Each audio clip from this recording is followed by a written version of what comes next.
Olá pessoal, dia de segunda-feira, trânsito e vamos gravar vídeo, vamos aproveitar o tempo, né? Já que eu estou sentado aqui, vamos gravar vídeo. Eu tava pensando ontem e hoje já veio com esse pensamento assim, sobre o orgulho, sabe? O orgulho é o pecado mais complicado da pessoa se arrepender. Porque o orgulho ele consiste no não reconhecimento. Se arrepender significa reconhecer, em primeiro lugar, né? Reconhecer que você está errado, entender que você seguiu um caminho que não era para seguir. E por óbvio, o orgulho, ele por ser a falta de reconhecimento do seu próprio estado de erro, ele acaba sendo muito complicado de você se arrepender, porque ele em si já é o não arrependimento. Então, eu estava lendo o texto de Marcos, capítulo 3, versículo 29, onde diz, né, Jesus dizendo que toda sorte de blasfêmia pode ser perdoada, mas a blasfêmia contra o Espírito Santo jamais será perdoada.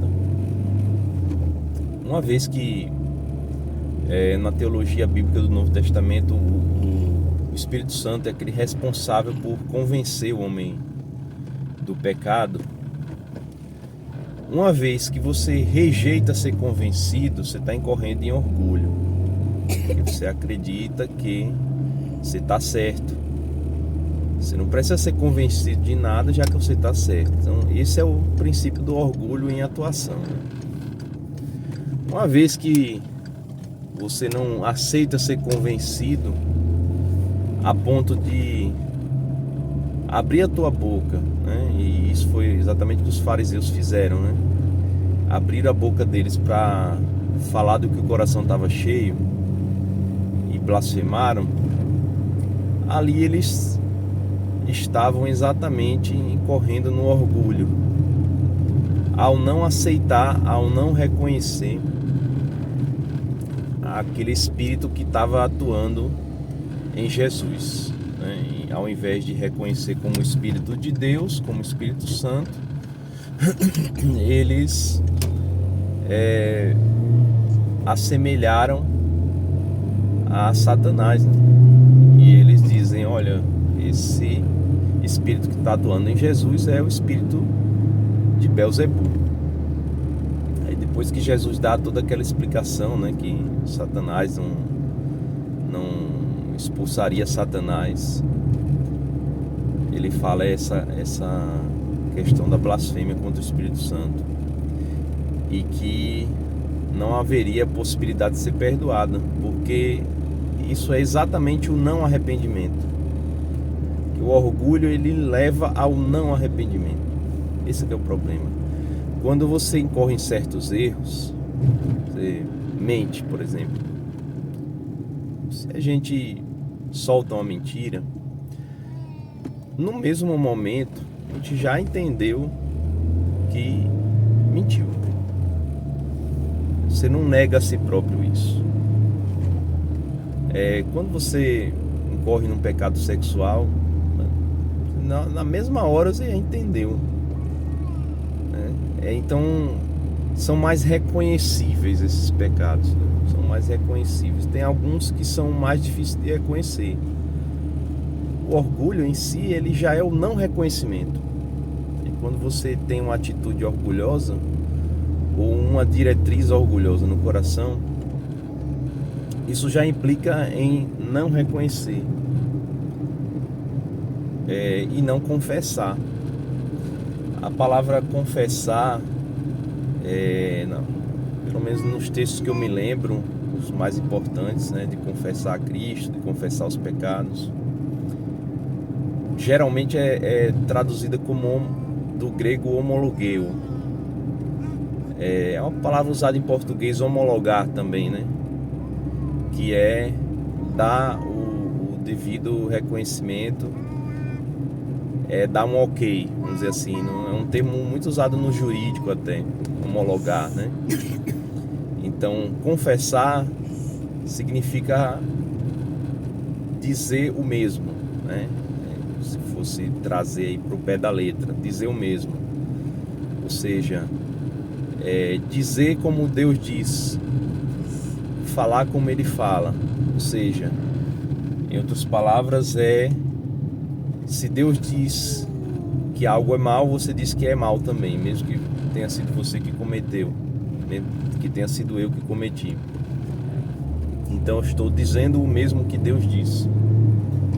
Eu estou fazendo eco ao que Deus fala. Quando você está no processo de orgulho, você não faz isso. Ao reconhecer o orgulho e ter o coração quebrantado, é que você pode homologar com Deus, vamos dizer assim. Então, confessar de fato. Então, é muito complicado quem é orgulhoso confessar o orgulho. Só mesmo o Espírito de Deus para convencer alguém disso. Então, a menos que a gente tenha uma atitude mesmo de olhar para dentro de nós, ver quais os orgulhos restam, em quais áreas eles estão, quais tipos de inclinação à soberba que nós estamos tendo no nosso ser, no nosso interior. Pode ser apegos às mínimas coisas, né? Pode ser variados tipos de orgulho, voltados para qualquer qualidade que se julga ter, voltados para qualquer tipo de habilidade que se tenha, posição moral, religiosidade, são um bocado de coisa que são fontes para geração de orgulho no coração. E a partir daí é ladeira abaixo, né? Cada vez que o ser humano se sente superior, ele se inferioriza diante de Deus. É necessário que a gente tenha outra atitude, a de sempre entender que se existe algo de bom em nós, foi Ele que gerou, colocou e manteve. Enquanto que aquilo que é de ruim, aquilo que é de falho, não foi Deus que botou lá, foi a gente que inseriu na nossa própria vida. O orgulho tem esse princípio de roubar para si a glória. Então, se você acredita que faz algo bem, ou se você acredita que tem alguma qualidade, virtude, seja ela qual for, ela precisa estar em Deus. Ela precisa ser entendida como um dom de Deus, tá? E toda autoafirmação nossa, e eu costumo falar muito sobre o autoelogio, né? É preferível que a gente seja reconhecido pelos outros, se for o caso, de alguém te fazer um elogio, de alguém te dizer que você faz alguma coisa bem, e aí você lembrar que foi Deus que te deu isso. É preferível do que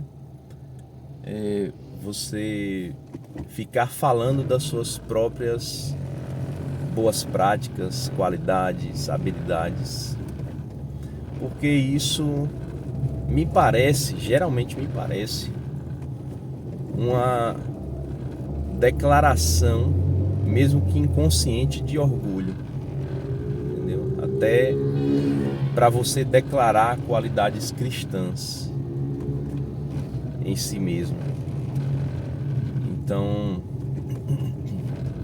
cuidado com o autoelogio, né? Se você fala coisas de si mesmo, tem que tomar cuidado com isso. É melhor que as pessoas digam. Se as pessoas reconhecerem, amém. Então agradece e exalta a Deus nisso. Agora, se você mesmo está precisando dizer aquilo que você faz bem, você pode até dizer, né, alguma coisa que você faz bem, e lembrar que Deus que colocou em você. Eu faço tal coisa bem, mas Deus que me fez fazer, Deus que me deu capacidade de fazer. É possível ainda dizer isso com humildade, mas com muito cuidado. Eu não estou bem certo, né, de que autoelogios, que eles podem representar algum tipo de humildade. Eu prefiro não fazê-los, né? Eu prefiro não fazê-los. É melhor a gente tentar fazer as coisas bem, fazer as coisas bem feitas e, ao mesmo tempo, entendendo que Deus é a fonte das coisas bem feitas, tá? O orgulho, ele não leva a lugar nenhum, a não ser uma redundância de você com você mesmo, né? Uma vida autorreferente, uma vida onde o si mesmo está no centro. E uma vida onde o si mesmo está no centro é uma vida extremamente frustrante, porque nós somos decepcionantes quando a gente está nesse estado de estar centrado no si mesmo. É decepcionante, uma hora você vai descobrir isso, tá? É melhor ter a vida centrada em Deus e direcionada ao próximo do que uma vida redundante em si mesmo, tá bom? Deus abençoe. Heitorzinho já está aqui, vou deixar ele na escola, mas aproveita esse tempo aí para trazer essa mensagem para o teu coração.